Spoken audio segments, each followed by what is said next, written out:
কম।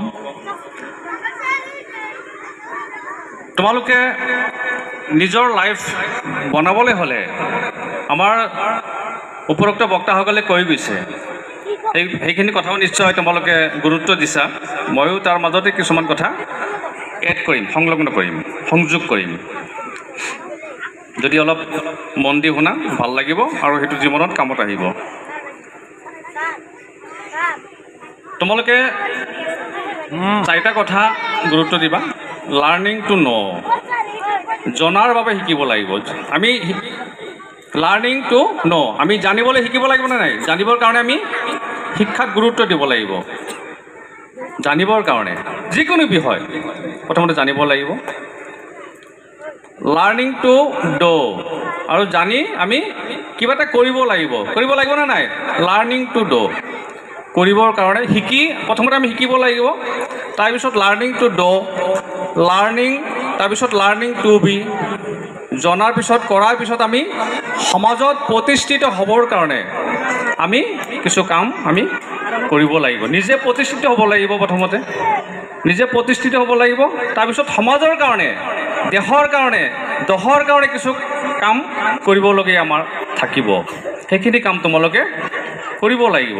অকল নিজৰ স্বাৰ্থত কৰিলে নহ'ব।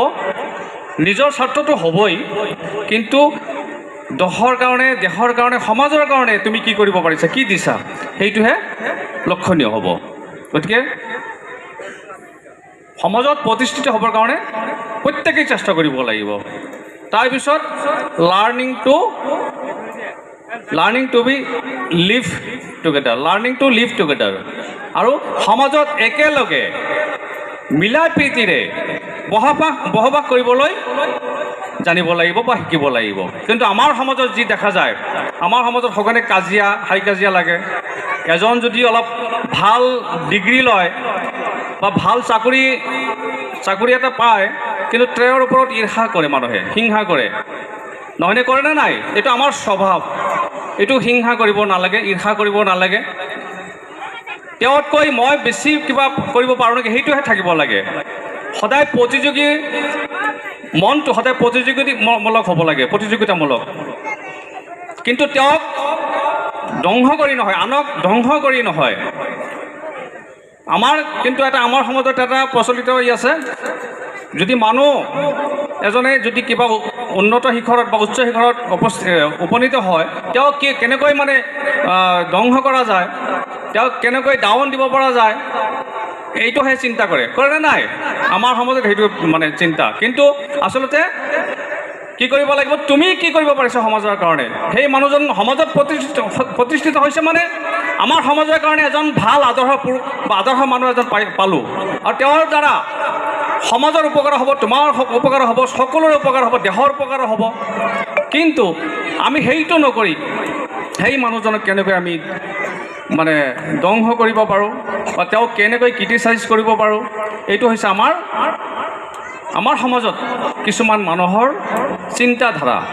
কিন্তু সদায় আমাৰ মন সদায় কি থাকিব লাগিব?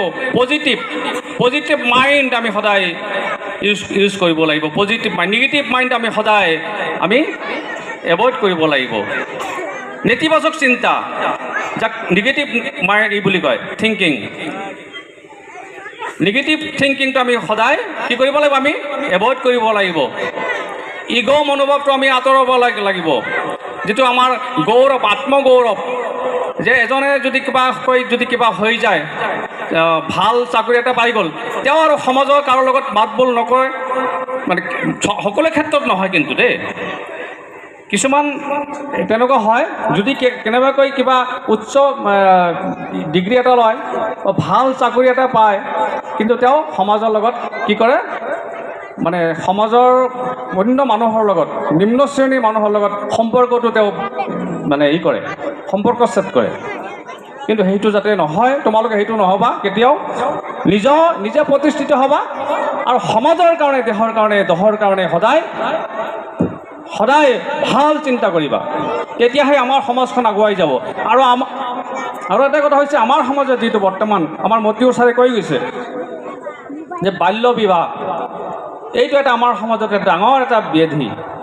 বেমাৰ, এইটো ৰোগ বুলি কৈছোঁ, এইটো আমি ৰোধ কৰিব লাগে, প্ৰতিৰোধ কৰিব লাগিব, একদম কঠোৰ হাতেৰে দমন কৰিব লাগিব এইটো।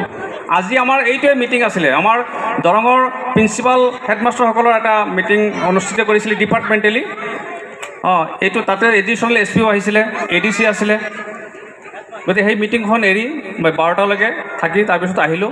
কিন্তু গুৰুত্বপূৰ্ণ মিটিং, যদি এতিয়া যদি কেনেকুৱা কিবাকৈ যদি গম পায় যে 18 বছৰ তলৰ ছোৱালী এজনী বিয়া দিয়া হৈছে, কিন্তু সেইটো কিন্তু যদি কোনোবাই জনাই দিয়ে, সেইটো কিন্তু তেওঁ সেই কাজী হওক বা পুৰোহিত হওক, হিন্দু হ'লে পুৰোহিত, আৰু আমাৰ মুছলমানৰ বিয়াটো কাজীয়ে সম্পন্ন কৰে, কিন্তু সেইটো কিন্তু বেয়া কথা হ'ব, আৰু তেওঁ জেল আৰু অন্যান্য জৰিমনা কিবা কিবি হ'ব। গতিকে তেনেকুৱা ধৰণৰ তোমালোকে অমত হ'বা যে এতিয়া বিয়াৰ প্ৰস্তাৱ যদি কোনোবাই দিয়ে, কোনোবা গাৰ্জেনক, মই গাৰ্জেনসকলক, অভিভাৱিকাসকলক অনুৰোধ জনাম যাতে কোনো দিয়ে বিয়াৰ প্ৰস্তাৱ লৈ আহিব, লাঠি লৈ মানে পিটিব সিহঁতক, লাঠি দেখাব সিহঁতক। তোমালোকে লাঠি দেখাই দিবা, পাৰিবানে নাই কোৱা? যিয়ে মানে ঘটক আহিব বিয়াৰ প্ৰস্তাৱ লৈ, লাঠি লৈ দেখাই দিবা, কিন্তু মই কৈ দিলোঁ আজি। গতিকে বিয়াৰ সময় আছে, সময় আছে, সময়মতে আমাৰ মন্ত্ৰী ছাৰে কৈ গৈছে কমচে কম হায়াৰ ছেকেণ্ডেৰীলৈকে প্ৰতিষ্ঠিত হৈ তাৰপিছত সেইবিলাক চিন্তা কৰিব। আচলতে হায়াৰ ছেকেণ্ডেৰী নহয়, এইটো উচ্চতন কৰিব লাগিব। তোমালোকে সমাজ পৰিৱৰ্তন কৰিব লাগিব নে নাই কোৱা? গতিকে এইটো আমাৰ এটা সমাজৰ কাৰণে, আমাৰ সমাজৰ এটা ডাঙৰ এটা প্ৰত্যাহ্বান। এইটো আমি মাৰ বান্ধি সকলোৱে থিয় হ'ব লাগিব এই বাল্য বিবাহ মানে সম্পৰ্কে। যে নহওক, বেয়া পাব নালাগে, কিছুমান অভিভাৱিকা আছে মানে নেতিবাচক চিন্তা কৰাৰ, যাতে বেয়া নাপায়। ভাল আমাৰ সমাজটো, আমাৰ জাতিটো কেনেকৈ আগবাঢ়ি যাব সেই কথাটোৰ ওপৰত আমি এতিয়া চিন্তা কৰিবৰ সময় হ'ল, নহ'লে কিন্তু আমাৰ জাতি কিন্তু ধ্বংসৰ ফালে যাব। আৰু যিটো বৰ্তমান যিটো অৱস্থা আমাৰ জাতিৰ, এই উচ্ছেদ অমুক তমুক কিবা কিবি, পৰিয়াল পৰিকল্পনাৰ কথাটো চিন্তা কৰিব লাগিব। কিছুমানে কয় যে মানে এইটো নক'লেও আৰু মানে কথাটো নকৈ নোৱাৰি, কিন্তু এই শব্দটো এতিয়া আজিকালি কমিছে যে মুখ দিছে আল্লাই আহাৰ দিব, এই কথাটো কৈছে আগতে শুনা পাইছিলোঁ, আল্লাই যদি মুখ দিছে আহাৰ দিব। কিন্তু এই কথাটো কিমান দূৰ গ্ৰহণযোগ্য? আল্লাইতো খাদ্যটো সকলোৰে যোগান ধৰিব, কিন্তু নহয়, জন্ম দিয়াটো ডাঙৰ কথা নহয়, কিন্তু প্ৰতিপালন কৰি প্ৰতিষ্ঠিত কৰাটো, সমাজত এজন ভাল মানুহ হিচাপে প্ৰতিষ্ঠিত কৰাটো ডাঙৰ কথা। গতিকে আজিকালি দেখা যায় বহুত মানুহ কৰ্ণাটকত গুচি গৈছে নে নাই? 4-5জন ল'ৰা ছোৱালী জন্ম দি ভাত কাপোৰ দিব নোৱাৰে, কৰ্ণাটক গৈছে। কিন্তু কৰ্ণাটক গৈ পইচা আনিছে ঠিক, কিন্তু সমাজত প্ৰতিষ্ঠিত হ'ব নোৱাৰিব, চাবা, কেতিয়াও নোৱাৰিব। গতিকে সেইটো তোমালোকে চিন্তা কৰিবা। তোমালোকৰ মাজতো থাকিব পাৰে কোনোবা গাৰ্জেন এনেকুৱা থাকিব পাৰে যে কৰ্ণাটক গৈ মানে যোৱাৰ, সেইবিলাক কিন্তু কেতিয়াও তোমালোকে সন্মতি নহ'বা, কৰ্ণাটক কেতিয়াও নাযাবা। ইয়াতে প্ৰতিষ্ঠিত হৈ লিখা পঢ়া কৰা, কৰ্ণাটক গ'লেতো গ'লে তোমাৰ লিখা পঢ়া গ'ল, পইচা পাব গাৰ্জেনে, পইচা পাব, কিন্তু সমাজত তোমালোকৰ কাৰণে একো অৱদান ৰাখি যাব নোৱাৰিব সেইসকল গাৰ্জেন ভূমিকাই। গতিকে যে নহওক, মই কথা ক'ল, তাৰপিছত আৰু কেইটামান কথা ক'ম। সময় বা কিমান থাকিল? বেছি সময় নাই। সময়টো মানে হৈছে এতিয়া দিনটো ছুটি, এতিয়া মাগৰিবৰ সময় হৈ আহি আছে, কিন্তু ক'বলগীয়া বহুত কথা আছিলে, বহুত কথা ক'বলগীয়া আছিলে, কিন্তু সময়ৰ অভাৱত মানে ক'ব পৰা নাযাব। তথাপিও আৰু অলপ সময়, আৰু কিছু সময় মই তোমালোকক কেইটামান কথা ক'ম, অলপ ধৈৰ্য ধৰিবা। মইনাসকল, মৰমৰ মইনাসকল, তোমালোকে অলপ সময় ধৈৰ্য ধৰা, মই শেষ কৰিম। তাৰপিছত মই এটি গীতো গাম আৰু তোমালোকৰ নৃত্য পৰিৱেশন তোমালোকে কৰিবা, এইটোও চাম। তোমালোকে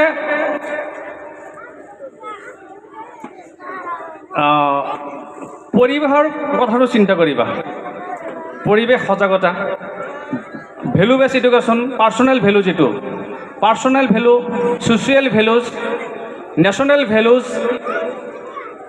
constitutional values, spiritual values, Morrell values, এইবিলাক কথা চিন্তা কৰিব লাগিব তোমালোকে। পাৰ্চনেল ভেলু কি?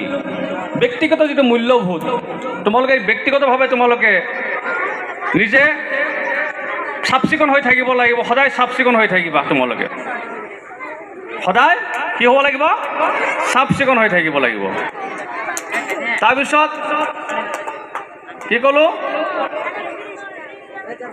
সুশৃংখল, শৃংখলাবদ্ধ, যিকোনো কাম কৰিবা শৃংখলাবদ্ধভাৱে কৰিবা। তাৰপিছত তোমালোকে সত্যনিষ্ঠ, সদায় সত্যপথত থাকিবা, সদায় সত্যপথত থাকিবা। তাৰপিছত পৰিৱেশৰ ওপৰত তোমালোকে পৰিৱেশ সজাগতা প্ৰতি চিন্তা কৰিবা। আজি যিটো গোলকীয় উষ্ণতাৰ যুগ, গোলকীয় উষ্ণতাৰ যুগত চোৱা, মানুহে এতিয়া সেই মালদ্বীপ নামৰ এটা দেশ আছে, লাহে লাহে বৰফ গলি সেই মালদ্বীপটো লাহে লাহে কি হৈছে? তলৰ ফালে গৈ আছে, পানীৰ তলত। এইটো কাৰণ হৈছে গোলকীয় উষ্ণতা। আমি যে গছপুলি লগাওঁ, গছপুলি লগালে নহ'ব, গছপুলি আমি সংৰক্ষণ কৰিব লাগিব, গছপুলি সংৰক্ষণ কৰিব লাগিব। প্ৰকৃতিৰ প্ৰতি আমি ভাল পোৱা থাকিব লাগিবনে নাই কোৱা? আৰু আৱৰ্জনামুক্ত এখন পৃথিৱী আমি দিব লাগিব। আমি এখন আৱৰ্জনামুক্ত পৃথিৱী এখন বিচাৰোঁ।